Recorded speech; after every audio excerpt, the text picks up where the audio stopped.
Em meio ao ritmo acelerado da cidade, existe um lugar onde o silêncio fala mais alto e a paz interior é cultivada com dedicação. No episódio de hoje do Desbravando Taubaté, vamos adentrar um universo de sabedoria milenar, contemplação e espiritualidade. Vamos conhecer os princípios do budismo, entender como essa tradição chegou ao Brasil e criou raízes aqui em Taubaté através do templo Butsurugi. Você vai conhecer um pouco mais da história por trás desse espaço, seus rituais, celebrações e o significado de cada ambiente do templo. E vamos ouvir quem vive essa prática todos os dias. Venha com a gente nessa jornada de autoconhecimento e espiritualidade. Respire fundo que o Desbravando Taubaté já vai começar.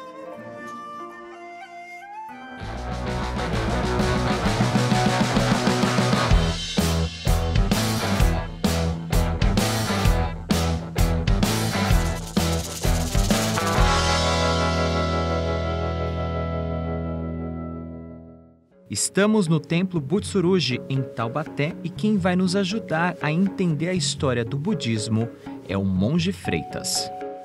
O budismo é uma filosofia, né, de vida, mas algumas pessoas, hoje em dia, tem a pergunta, é filosofia de vida ou é uma religião? O budismo, né, foi fundado pelo Siddhartha Gautama, que foi um príncipe, né, que viveu há mais de 2.500 anos atrás. Ele era um príncipe tinha de tudo do bom e do melhor, né? E naquele momento ele sentiu a necessidade de sair do seu castelo. E o pai queria que ele herdasse todo o reino, né? E ele, dentro dessas saídas, ele viu pessoas doentes, pessoas que faleciam, pessoas com extremas necessidades. E ele começou a pensar, mas por que desse sofrimento mundano, sendo que eu tenho do bom e do melhor? E a partir de então ele saiu, abandonou tudo que ele tinha para buscar essa verdade, né?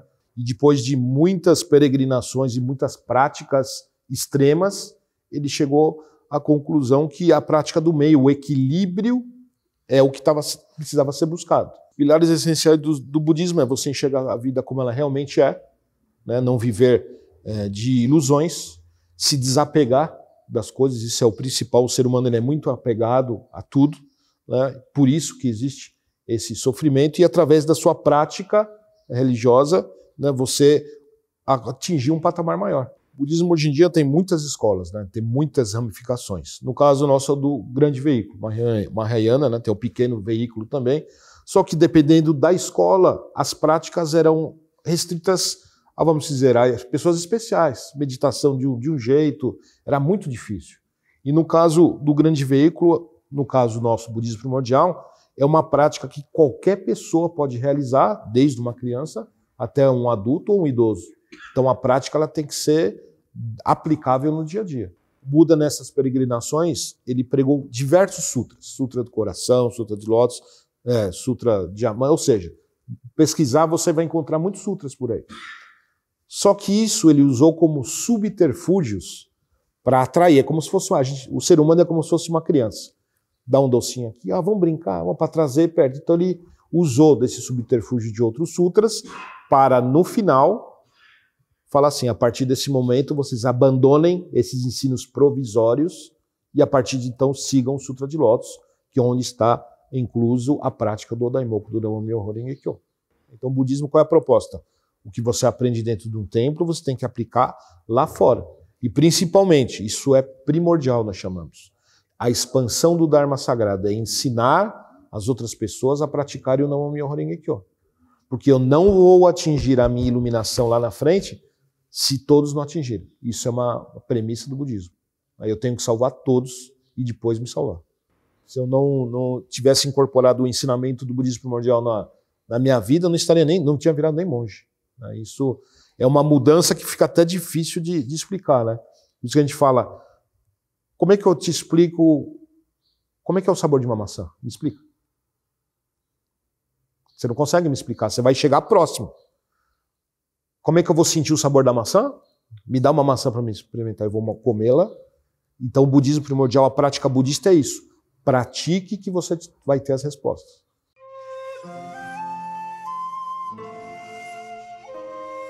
Quem passa por aqui talvez não imagine que por trás deste portão existe um verdadeiro refúgio. O Templo Butsurugi, localizado aqui em Taubaté, guarda espaços que impressionam não somente pela beleza, mas principalmente por seu significado. A filosofia de vida baseada na busca pelo equilíbrio interior e no desapego ao sofrimento atravessou séculos e continentes, se espalhando por países como China, Japão, Tibete, Tailândia e mais recentemente pelo Ocidente. Atualmente, o budismo é a quarta religião mais praticada no mundo, com 500 milhões de seguidores. No Brasil, o budismo começou a ganhar espaço no início do século XX, junto com a chegada dos imigrantes japoneses. Muitos deles trouxeram nas bagagens perspectivas de prosperidade e suas tradições espirituais. Aqui no nosso país são cerca de 245 mil budistas. O primeiro monge do budista primordial foi Ibaragui Nisui Shuni, que veio no navio Kassato Maru, que desembarcou no Porto de Santos há mais de um século. Com o passar do tempo, surgiram templos e comunidades por todo o país: São Paulo, Campinas, Lins, Londrina, Brasília, Cuiabá, do interior ao litoral. Hoje o Brasil abriga dezenas de escolas budistas que se dividem em vertentes denominadas pequeno veículo e grande veículo. Aqui em Taubaté, a presença budista também tem raízes profundas. A prática chegou à cidade acompanhando a formação da colônia japonesa aqui na região, especialmente a partir da década de 1950. Foi nesse contexto que surgiu a ideia de construir um espaço de contemplação, de culto, de espiritualidade e também de religiosidade. A comunidade japonesa teve papel fundamental na difusão do budismo em Taubaté. Eles preservaram os ensinamentos dos seus antepassados e abriram as portas para que outras pessoas de todas as origens pudessem conhecer essa filosofia milenar. Um desses espaços é o Templo Butsurugi, mais que um local de fé, é um ponto de encontro entre culturas, onde o silêncio da meditação e o som dos mantras ecoam.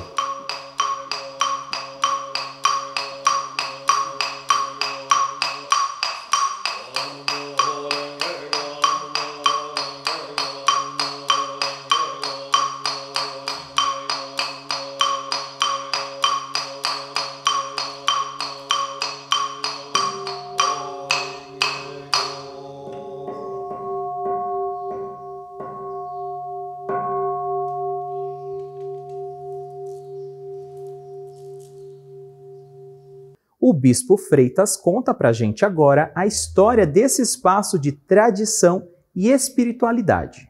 O templo foi construído aqui em Taubaté em 3 de janeiro de 1949, na necessidade de outros fiéis. Nós temos templos em Mogi das Cruzes, né, que vieram para cá e determinaram que aqui deveria ter um templo por causa da locomoção dos fiéis da época, né? E aí, a partir desse momento, foi fundado o Templo Butsurugi. A parte mais nova do Templo Butsurugi é o nosso Salão Kaikan, aqui onde é realizado as confraternizações, as festas, os eventos em si. No mais, nós procuramos manter a parte mais original da época, que já é tradicional. Inclusive, no altar, né, o altar ele é exatamente o mesmo da fundação, né? Então, é tudo encaixado. Recentemente, a família Kogaki veio de São Paulo para participar de um culto póstumo aqui, e falou: meu pai que ajudou a construir esse altar. Então a gente preserva as características originais da época da fundação. Os templos do budismo primordial, eles têm a característica de ter nomes montanhescos. Por que isso? Antigamente os monges eles tinham os seus templos em montanhas, né, e se refugiavam nessas montanhas. Só que com a modernidade, obviamente o monge não pode ficar lá dentro do seu templo, rezando para si próprio, sendo que o acontecimento e as dificuldades mundanas estão no dia a dia, né? Então os monges vieram para a modernidade. Só que permaneceu esses nomes montanhescos. E Butsurugi é Shizan, que quer dizer o Buda ele tinha características. E uma das características do Buda, ele emitia as cores azuis e douradas. Então essas cores é um sinal de resiliência, né, e de compaixão. Então permaneceu esse nome. Então Butsurugi é isso, Junzan, que quer dizer esse símbolo de resiliência, de acolhimento, de ser um bosatsu para as pessoas que aqui vêm. Monge, qual que é a importância do templo incorporado na comunidade aqui do Parque São Luís, em Taubaté? O templo hoje ele tem esse papel importante na comunidade. Ele não pode ser um templo fechado que só realiza os seus ritos, sendo que a comunidade é que alimenta esse templo, né? Então a gente procura, na medida do possível, poder auxiliar a comunidade do modo geral. Inclusive pessoas de outras religiões vêm assistir culto aqui. Recentemente fomos convidados a participar do encontro interreligioso em Pindamonhangaba. Então a gente tem essa, vamos dizer, essa comunidade religiosa de Taubaté, ela é bem unida, na verdade, né? Falta interagir mais, né? Mas a gente não tem nenhum tipo de problema. O Butsuryuji ele já se incorporou à comunidade aqui de Taubaté. A gente sabe que nos dias de hoje um templo ele tem que se manter. É um local onde é transmitido os ensinamentos de Buda. E a gente, obviamente, precisa de doações. No budismo primordial nós temos dois tipos de doações principais, que é o Goyushi, que é doações espontâneas, não tem um valor específico para o templo, pode me chegar aqui, bom, eu quero doar para o templo, para manutenção do templo. E o Ofuse, que é uma oferta aos monges pelo ensinamento transmitido, né? Tem as outras contribuições, mas as mais importantes para manutenção são essas. O Templo Butsuryuji fica aqui na Rua Padre Fischer, 1947, aqui no Parque São Luís. Todos estão convidados a conhecer. Pode ir no nosso Instagram, @Butsuryuji, né? Se digitar lá Butsuryuji no Google, aparece todas as nossas redes sociais lá. O complexo é dividido em ambientes que cumprem funções específicas dentro da tradição budista. Cada canto foi pensado para oferecer acolhimento, reflexão e conexão. Este aqui é o altar central, coração do templo. Nele são realizadas as celebrações e cultos. No budismo primordial, a imagem de Buda não está representada. O altar é adornado com elementos simbólicos, flores, velas, sinos e incensos. Tudo tem um significado. Os aromas purificam o ambiente, o som do sino representa a mente desperta e as flores a impermanência da vida. Além do altar, o templo conta com espaço reservado para meditação, que inclui aqui a nave e também as áreas externas. É aqui que o praticante silencia o corpo e a mente. Em meio ao cotidiano agitado das cidades, esse momento de recolhimento se torna essencial. Silêncio, postura, respiração. Tudo é parte de um ritual que não exige palavras, apenas presença. Do lado de fora, o templo oferece opções para as crianças e também um cenário de contemplação. Aqui, os jardins são cuidados com atenção e com muita dedicação. Cada pedra, planta e caminho contribui para a serenidade deste espaço. Na tradição budista, o contato com a natureza é mais do que decorativo.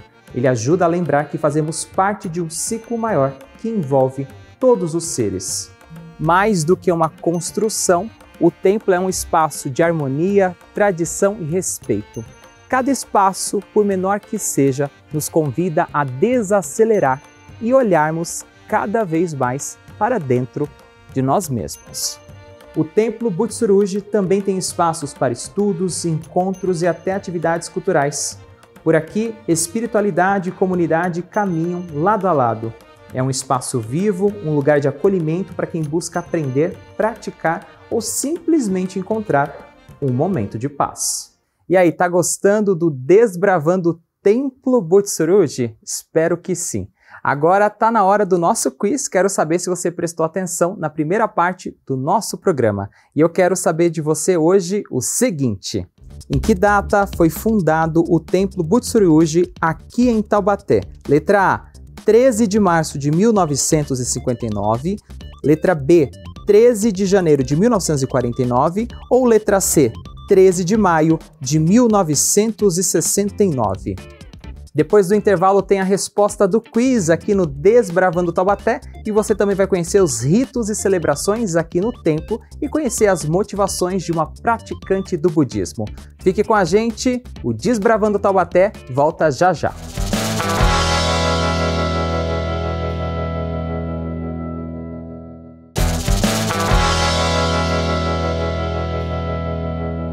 Estamos de volta com Desbravando Taubaté e está na hora da resposta do quiz. Antes do intervalo, eu perguntei o seguinte: em que ano foi fundado o Templo Butsurugi aqui em Taubaté? As opções eram letra A, 13 de março de 1959, letra B, 13 de janeiro de 1949 e letra C, 13 de maio de 1969. A resposta correta é a letra B. O templo foi fundado em 13 de janeiro de 1949 por fiéis da cidade e é um dos mais antigos do Sudeste. E agora a gente continua desbravando Taubaté e o Bispo Freitas explica pra gente como funcionam os cultos aqui no templo. Os cultos são realizados todos os dias, matinalmente, de segunda a sábado, 7 horas da manhã, e domingo, 8h30 da manhã.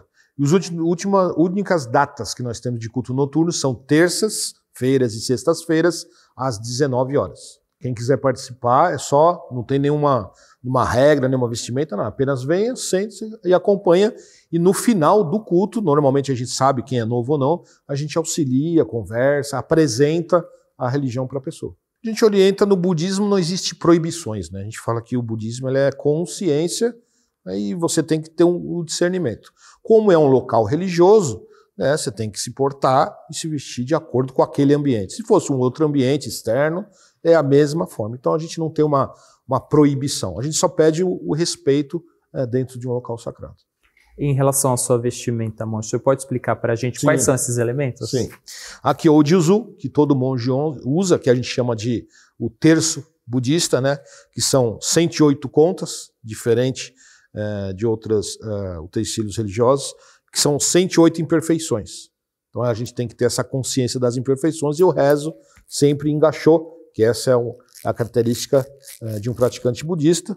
Né? No caso do monge, esse chamamos de okesa, que ele é a característica do monge do budismo primordial, né? E dependendo da cor desse okesa, ele classifica o grau que o monge tem dentro da instituição. Né? Então a gente vai mudando periodicamente. E essa roupa preta nós chamamos de kairofu, né? Que é vamos dizer, a vestimenta oficial de um monge. Isso é usado no dia a dia, em todos os cultos do dia a dia. Quando nós chamamos de grandes cultos, né, cultos especiais budistas, que são 4 durante o ano, a gente coloca uma roupa mais completa ainda, que a ocasião ela pede. Né? Principal, dentro de uma nave, de um rondo do budismo primordial, é a imagem sagrada, o Gohonzon, né, que é a alma, literalmente, do Buda. Se você perceber, dentro das naves do budismo primordial, nós não temos nenhuma estátua de Buda. Nós não veneramos a estátua do Buda porque é uma imagem transitória. O que nós veneramos é o quê? Vamos dizer, para o leigo entender, é o espírito do Buda, que é o Gohonzon. Então, para nós, o Gohonzon ele é o espírito do Buda, causa, essência e semente da iluminação dele. Então, eu rezo para essa essência. Então, o nosso objeto de veneração é o Gohonzon. Um culto normal, ou uma cerimônia diária, ela dura tendo de 45 minutos. E dentro dessa cerimônia, nós pronunciamos o mantra sagrado, Namo Myoho Renge Kyo, que no budismo primordial nós chamamos de meditação, só que é uma diferença das meditações introspectivas que nós conhecemos de outras escolas. Aqui há meditação ativa, então eu tenho que rezar em voz alta, o Namo Myoho Renge Kyo, com postura correta, diferente também de outras escolas, né? Orienta-se a não fechar os olhos, olhar o Gohonzon, para que todos os seus sentidos se purifiquem. E aí entra no ritmo, todas as pessoas rezando, né? Aí vem a outra pergunta, mas por que eu rezo Namo Myoho Renge Kyo? Né? Para exatamente eliminar a causa dos meus sofrimentos, que são causados pelos meus karmas negativos. Então convido a todos, né, os moradores, vamos dizer assim, aqui de Taubaté e região, né, que venham conhecer o Templo Butsurugi, não apenas pela arquitetura, mas pela prática do Namo Myoho Renge Kyo. Né? Sabemos que nesses tempos conturbados que a gente está vivendo, a gente precisa ter um refúgio. Né? E o templo é um local mais indicado para isso. Né? Eu venho, medito, né? E aí eu posso sair lá, vamos dizer, falando popular, sair para a rua e enfrentar os meus desafios diários. Então a gente convida a todos para conhecer o budismo primordial e encontrar essa serenidade dentro da prática do Namo Myoho Renge Kyo. Agora vamos falar com quem escolheu a religião. Denise Freitas é praticante de budismo e revela como teve seu primeiro contato com essa filosofia de vida. O meu primeiro contato com o budismo foi através de pesquisar. Eu era de uma outra ramificação do budismo e fiquei conhecendo a HBS, né? E fui lá por curiosidade. No primeiro dia que eu fui, já fui bem recepcionada pelos fiéis e gostei da forma como eles direcionam os iniciantes. E eu me introduzi na religião. O infortúnio, ele nunca termina. Se você elimina 1, 2, 3 e assim vai, continua mais alguns infortúnios. Então, eu me dou bem no budismo, já recebi muitas bênçãos, né? E sou feliz no budismo. Eu era uma pessoa muito nervosa, autoritária, né? Não aceitava a opinião de ninguém. E há 12 anos que eu estou no budismo, eu mudei, não vou dizer 100%, mas eu percebo que eu mudei um pouco, apesar que ainda sou teimosa, né? E motivo de doença na família também, que se o senhor me perguntar depois eu posso explicar, de família que está estacionada. Para começar, tem que aprender a rezar o Namo Myoho Renge-kyo em voz alta, com respeito e várias vezes, não importa o local que esteja, na rua, dentro de um templo, em casa, né, nos afazeres, e se dedicar, respeitar o Gozon, em primeiro lugar, o bispo, o sacerdote, o monge, né, e ter empatia com os fiéis. Bem, no dia a dia são os cultos, finais de semana que eles vêm ajudar a varrer, né, a cozinha, nós temos o nosso bazar também, vem separar as coisas do bazar, né, eles são muito ativos, principalmente finais de semana. O budismo nos mostra o verdadeiro mundo em que nós estamos vivendo. Era Mapô, essa era que nós estamos vivendo. Então, se não estivéssemos no budismo, tem muita coisa errada por aí. Talvez estivéssemos fazendo as mesmas coisas. Chegamos ao final de mais um Desbravando Taubaté e espero que essa jornada aqui no Templo Butsurugi, aqui em Taubaté, tenha propiciado paz, contemplação da natureza e autoconhecimento. Todos os episódios desta temporada e das outras estão disponíveis no nosso canal do YouTube. Basta você acessar o QR Code que está aparecendo na sua tela.